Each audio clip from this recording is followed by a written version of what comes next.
ఇటువంటి కృష్ణయ్య గారు లాంటి వాళ్ళు కొన్ని వేల మంది బాధితులు ఈ చట్టం ద్వారా, నాటి చట్టం ద్వారా ప్రత్యక్షంగా నష్టం కలిగింది అని తమరికి ఈ వేదిక ద్వారా తెలియజేస్తున్నాను. అధ్యక్ష, మనం చిన్నప్పుడు చదువుకున్నాం. ఒక పిట్ట కథ మీకు చెప్పాల్సిన అవసరం ఉంది అధ్యక్ష. 2 పిల్లులు రొట్టె కథ ఈ ధరణిలో ఉంది.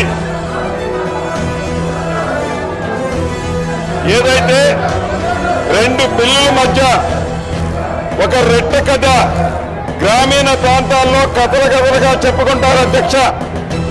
ఆ కథ ఏంటంటే, ఇటువంటి కృష్ణయ్య గారు లాంటి వాళ్ళు కొన్ని వేల మంది